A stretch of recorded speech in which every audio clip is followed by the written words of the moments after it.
नमस्कार। आज यदि हम किसी व्यक्ति को तिलक या टीका लगाए देखते हैं तो उसके प्रति हमारे मन में एक विशेष श्रद्धा की भावना उत्पन्न होती है।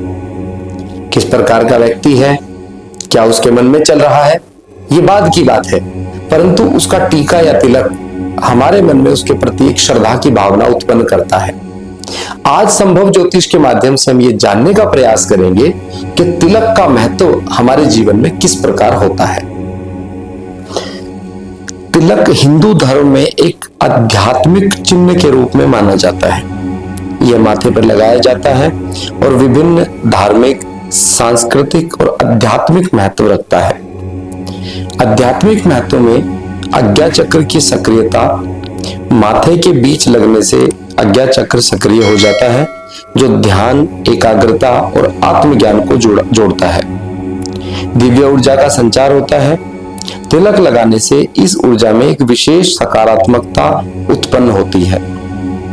तिलक लगाने से नकारात्मक ऊर्जाओं का बचाव भी होता है। सांस्कृतिक महत्व के रूप में एक महत्वपूर्ण अंग होने के साथ साथ धार्मिक समारोह, पूजा पाठ और विशेष अवसरों पर इसका उपयोग किया जाता है।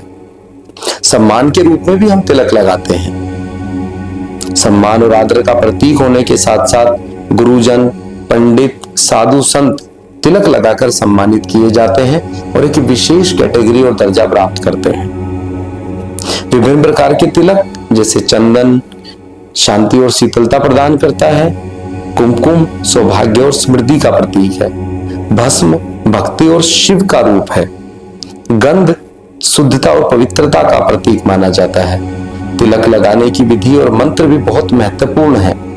सही तरीके से तिलक लगाने और इसके आध्यात्मिक लाभ अधिकतम प्राप्त करने के लिए मंत्रोच्चार के साथ भी इसको लगाया जाता है। इस बीच बाहरी दुनिया सभी सर्वोच्च कार्य तिलक लगाकर ही पूरे किए जाते हैं, ऐसा हिंदू संस्कृति, हिंदू धर्म और सर्वोच्चता मानती है। तिलक लाल पाउडर या चंदन का हो सकता है। व्यवहारिक रूप से यह हिंदू धर्म का प्रतीक है। एक हिंदू के लिए दैनिक स्नान बहुत पवित्रता रखता है। यह उसकी प्रार्थना और पूजा का एक हिस्सा है। स्नान के तुरंत बाद हम अपने मंदिर या घर में बने किसी पूजा स्थल पर दैनिक प्रार्थना करते हैं। अपनी पूजा समाप्त होने के बाद भगवान के चरणों में थोड़ा सा लाल या चंदन, पवित्र राख या धूनी लेते हुए हम अपने माथे पर लगाते हैं। हल्दी भी इसमें एक विशेष रोल अदा करती है। महिलाएं आमतौर पर गोल निशान बनाती हैं। ये निशान पूरे दिन बना रहता है। हिंदू धर्म में अभ्यास एक महत्व है। इस जीवन का उद्देश्य अनंत वास्तविकता को महसूस करना है।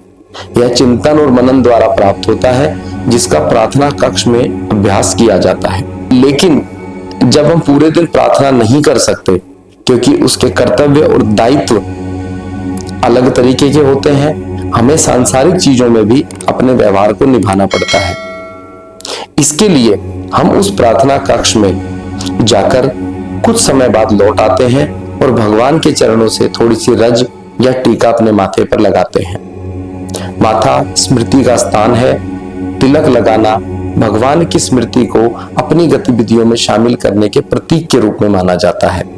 अर्थात दिन भर की गतिविधियां और उसके वास्तविकता को याद रखने के लिए चिंतन और विचार भगवान के साथ बने रहना उस तिलक की पहचान है।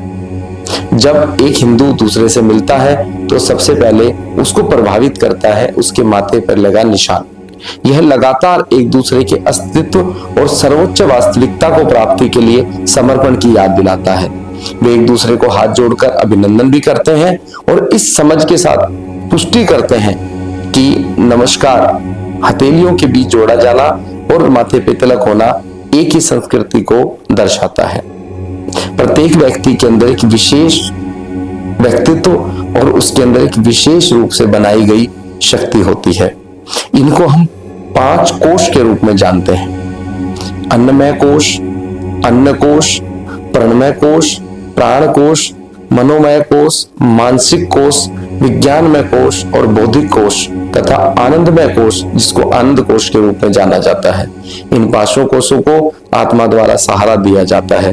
इन 5 कोशों को आत्मा द्वारा सहारा दिए जाने के कारण आत्मा को सर्वोच्च और शाश्वत माना जाता है। 5 कोश व्यक्ति को विभिन्न अलग अलग संस्कृति, अलग अलग धर्म, अलग अलग वास्तविकता को सहारा देते हुए सभी को एक रूप से जोड़ते हैं और यही हिंदू धर्म का सार है। आज हम एक दूसरे को मिलते हैं और नमस्कार और तिलक के रूप में अपनी पहचान एक दूसरे को बताने का प्रयास करते हैं। इस जानकारी के माध्यम से हमने जानने का प्रयास किया कि तिलक हमारी संस्कृति का एक अभिन्न अंग है।